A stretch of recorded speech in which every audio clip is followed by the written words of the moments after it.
In this video, I'll be discussing channels and bit depth. Open the Color Hex and Tower Grayscale sample files.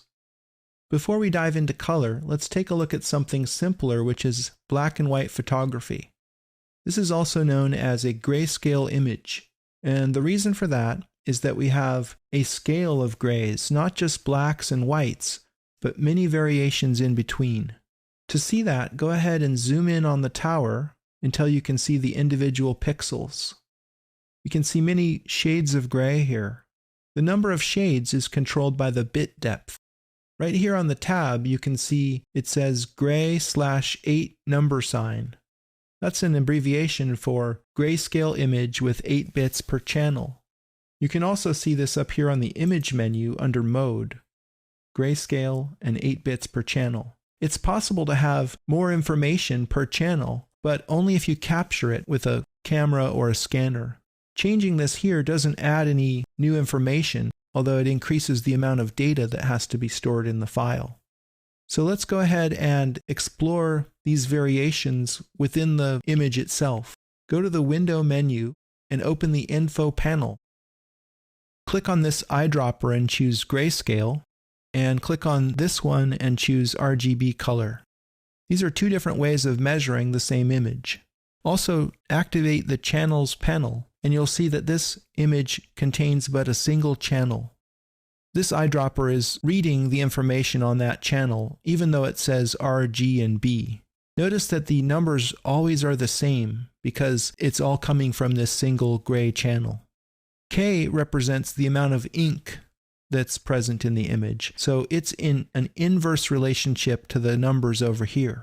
If we move the cursor over here into the sky where it's bright, we have a very low percentage for K and a very high number for R, G, and B, close to the maximum of 255. When we go over here into this darker area, we see the relationship change so that we have a greater percentage of ink and a lower number for RGB. You can also see this in the color picker. Click on the foreground color swatch to open the color picker, and then watch right here in this area in the R, G, and B values.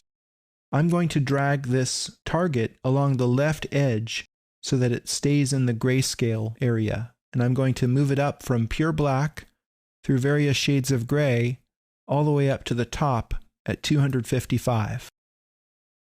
So we have 255 plus 0, that's 256 variations in this black and white photo. Now let's go to the Color Hex file.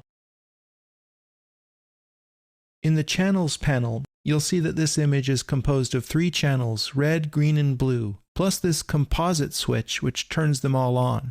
To understand how color is stored in Photoshop, click on one of the channels. You'll see that it's actually a black and white photo. Each one of these color channels is a separate grayscale image, and it's taken together that we see the color image. So on the red channel, we're seeing just this grayscale variation where white means it's red, and anything less than that means it's less red, all the way down to black, and that would be the opposite color, cyan. How does this work? What happens is that the information on the red channel gets sent to the red subpixels in your monitor. The information on the green channel gets sent to the green subpixels, and so on.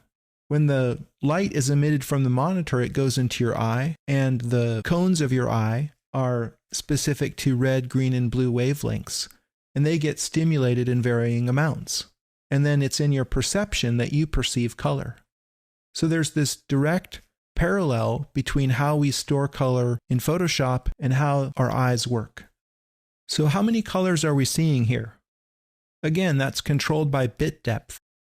So we have 3 black and white photos here, and each one has 8 bits per channel.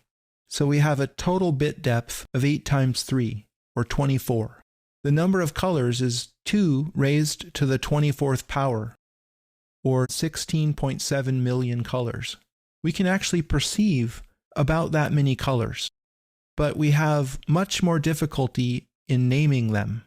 Go to the Layers panel, and you'll see that I have this primary group on, and that's showing us these names: red, green, blue, cyan, magenta, and yellow. We can pretty much agree on those terms, although some people would rather call this purple and this one turquoise. But let's stick with the official names. There's less agreement among secondary names, and even less upon tertiary names. But no matter how you call a color, you can identify it with a combination of RGB values. Look right over here in this area as I move the cursor around. All through these ambers, oranges, crimson, rose, and lavender, we have various values for green and blue, but the red value stays pegged at 255. Remember, that's happening because in the red channel, this whole area is white. Let's take a look at that. Channels, red. This whole rhombus shape is pure white. So the red value is staying pegged at the maximum anywhere I move in here. When I go over here, in this area, the blue value is pegged, and we have variation between red and green. And likewise up here in this area, the green value is pegged at its maximum, and we have variation between red and blue.